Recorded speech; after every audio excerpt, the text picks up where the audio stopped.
तो जीव स्वरूपतः परमात्मा का अंश होने से गुणातीत होते हुए भी अनादि अज्ञान के कारण गुणों से प्रभावित होकर गुणों के कार्यभूत शरीर संसार में तादात्म्य, ममता और कामना करके आबद्ध हो जाता है, हो गया है।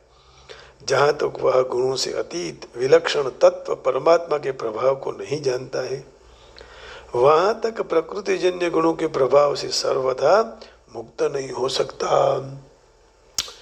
इसीलिए भगवान अपनी प्राप्ति के प्रिय साधन अव्यभिचारिणी भक्ति को प्राप्त करने का हेतु अपने अत्यंत गोपनीय विशेष प्रभाव बताने के लिए 15वां अध्याय का आरंभ करते हैं।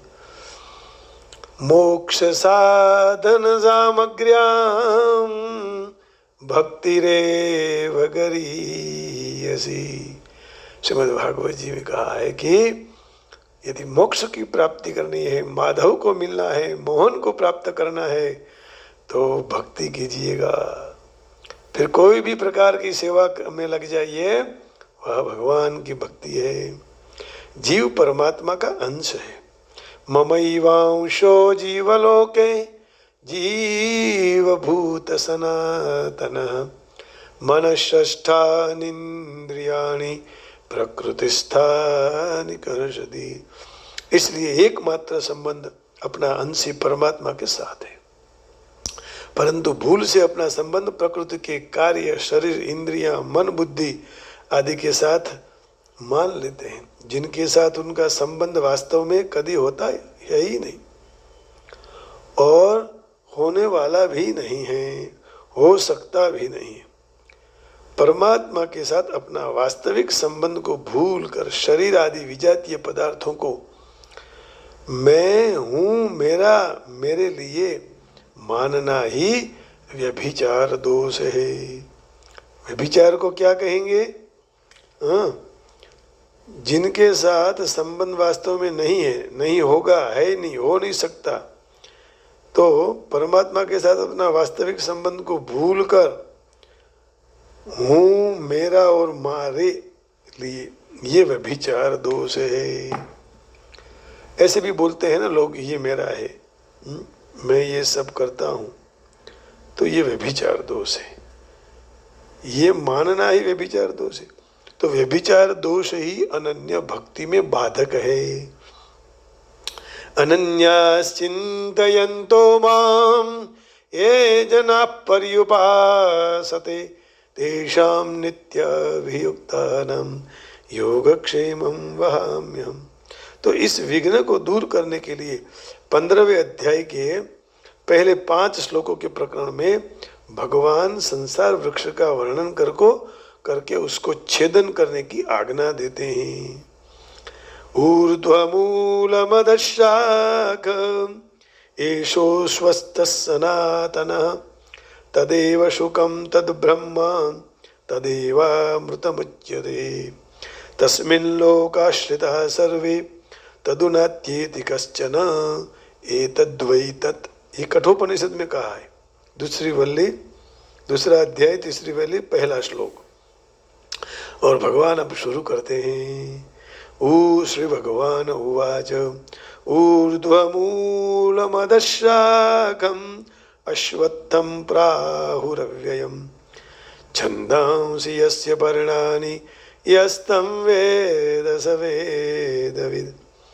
ऊर्ध्वमूलम् अधशाखम् अश्वत्थं प्राहुरव्ययम् छन्दांसि यस्य पर्णानि यस्तं वेद स वेदविद्। यही बात कठोपनिषद में कही। ऊर्ध्वमूलो वाक्शाख एषो स्वस्थः सनातनः तदेव शुक्रं तद्ब्रह्म तदेवामृतमुच्यते तस्मिन् लोकाश्रिताः सर्वे तदुनात्येति कश्चन एतद्वै तत्।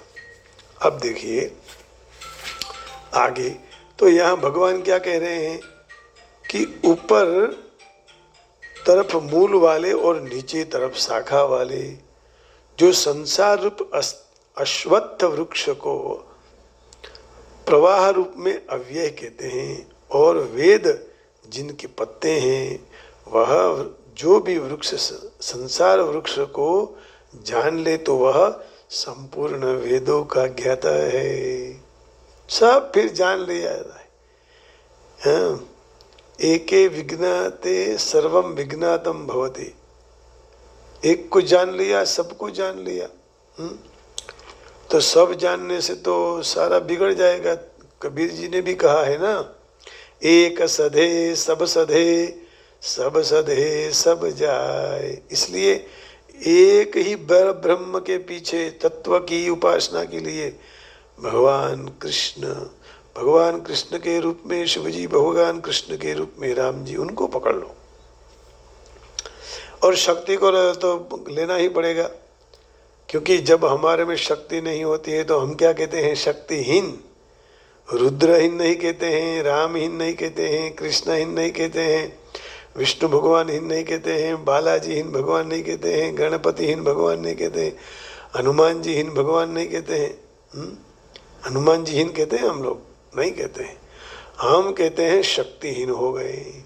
तो शक्ति के बिना तो चलेगा नहीं। तो ऊपर तरफ मूड़ वाला, નીચે તરફ શાખાવાળા જે સંસાર રૂપ અશ્વત્થ વૃક્ષને પ્રવાહ રૂપે અવ્યય કહે છે, વેદ જેના પાંદડા છે, તે સંસાર વૃક્ષને જે જાણે છે તે સંપૂર્ણ વેદોને જાણી લે છે। श्रीमद् भागवत जी के शुरुआत में भी यही चर्चा की है, ब्रह्म की सत्यम परम धीमहि, है ना। तो जैसे वहाँ भी सबसे पहला सूत्र ब्रह्म सूत्र रखा है, जन्माद्यस्य यतुन्वयादितरतः चार्धस्वभिघ्नस्वराट् तेने ब्रह्मरुदाय आदिकवये मुह्यन्ति यत्सूरयः तेजो वारिमृदं यथा विनिमयो यत्र त्रिसर्गो मृषा धाम्ना स्वेन स्वधा निरस्तकुहकम्